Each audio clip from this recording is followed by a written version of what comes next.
Bonjour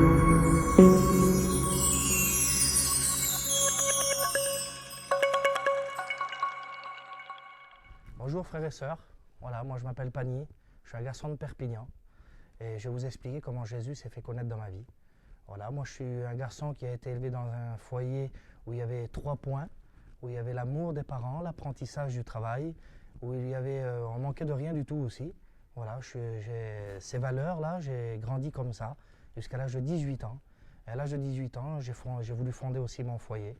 Alors j'ai fondé mon foyer très jeune, je me suis marié à 18 ans. Et j'ai commencé à vivre dans le monde, je suis parti à vivre dans les choses du monde. Et puis là, vous savez, quand vous partez avec une pensée aussi, où vous pouvez vivre ce que vous voulez, donc cette pensée, les portes du monde se sont vite ouvertes à moi.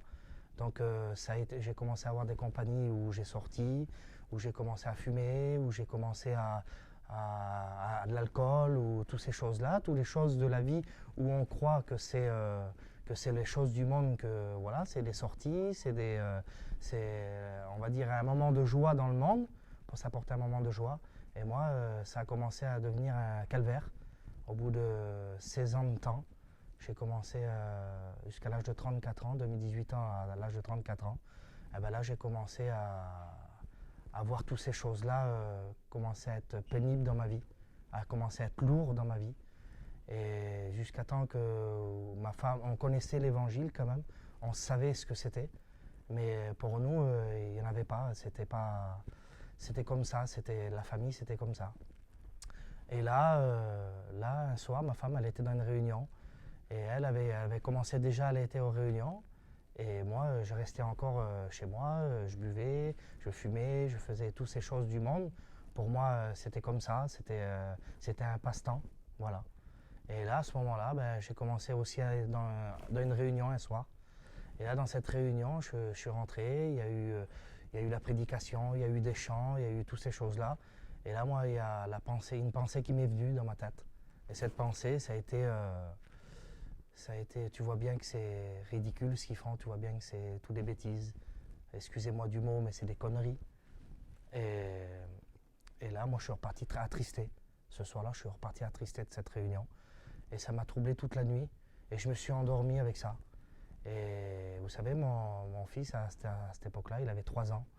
Et il dormait avec nous. Il y avait ma compagne, mon enfant au milieu, et moi à côté. Et au matin, quand mon fils se réveille, il me fait signe de lui faire un biberon. Je lui fais un biberon. Je mets le biberon, j'allume les dessins animés, j'allume la télévision. Et là, cette pensée, elle revient fortement. Elle revient, elle me dit, tu vois bien que c'est tout des bêtises qu'ils font. Tu vois bien, il y avait quelque chose qui m'empêchait d'approcher, aller vers la vérité. Et là, à ce moment-là, où je me perdais, où j'étais parti loin dans mes pensées, dans mes raisonnements, là, mon fils, il a lâché le biberon, lui, il m'a regardé. Et il m'a dit ces paroles. Il m'a dit, papa, ne te perds pas, sinon la maman, elle est perdue aussi. Et vous savez, à ce moment-là, je l'ai pris par la foi. Je savais que c'était le Seigneur qui m'avait parlé à ce moment-là. Donc j'ai resté sans voix. J'ai resté brisé dans mon lit, ne plus savoir quoi faire. Donc j'ai réveillé ma compagne, j'ai dit regarde, le petit il a dit ça, comme ça, comme ça et comme ça. Et là, il s'est suivi que des serviteurs sont venus chez moi. Ils ont prié pour mon foyer. Et moi, à l'heure même où ils ont prié pour moi, toutes ces choses du monde, toutes ces choses qui s'avaient attaché à moi, toutes ces sorties, cigarettes, alcool, toutes ces choses-là, on aurait dit que ça faisait un gros poids qui était parti, qui s'était envolé à ce moment-là. Et là, moi, vous savez, je suis un garçon, je fais 1m85 et je fais 100 kg. Hein, on va le dire ça comme ça. Et à ce moment-là, j'ai été brisé, j'ai pleuré comme jamais j'ai pleuré de ma vie. J'ai été obligé même de m'échapper dans la salle de bain ce jour-là, je m'en souviendrai, pour m'essuyer les larmes tellement que j'étais brisé par l'Esprit de Dieu, par l'amour de Dieu qui m'avait tombé dessus à ce moment-là. Et là, je me suis retrouvé dans une réunion 3-4 jours qui a suivi. Je me suis retrouvé avec ma compagne en train de prier Dieu dans une réunion. Et là, à ce moment-là, j'ai demandé pardon à Dieu pour tout ce que j'avais fait. Je me suis vraiment repenti devant Dieu. Et là, j'ai vu que le Seigneur m'a brisé à ce moment-là. Mais là, ça ne s'est pas arrêté là, cette soirée-là. Parce que le Seigneur m'avait parlé à travers mon fils, avait prophétisé à travers mon fils. Il avait dit, si je me perds, que ma femme était perdue aussi. Et là, à ce moment-là, quand j'ai donné mon cœur à Dieu, que je savais que j'allais suivre le Seigneur, Eh ben là, c'est ma compagne qui n'était pas bien à ce moment-là. Et là, il a fallu aussi rappeler encore des serviteurs, venir chez moi pour prier pour mon foyer. Et là, j'ai vraiment vu ce que Dieu était capable de faire. J'ai vraiment vu ce que Dieu, par l'amour de Dieu, était capable d'enlever, de délivrer, de toutes ces choses qu'on ne voit pas, qu'on ne connaît pas, en fait. Et quand on connaît, eh ben à ce moment-là, on voit vraiment la gloire de Dieu.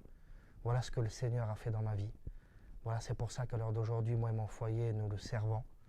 Et si j'ai un conseil à vous donner, moi, à la fin de mon témoignage, c'est que n'attendez pas que vous soyez dans certaines positions, dans certains gouffres, des fois même de la vie, où on se dit, mettons, ben ça y est, j'en ai marre, ben maintenant je veux m'approcher de Dieu. Certes, quand un malheureux, l'Éternel l'entend, quand un malheureux crie, l'Éternel l'entend.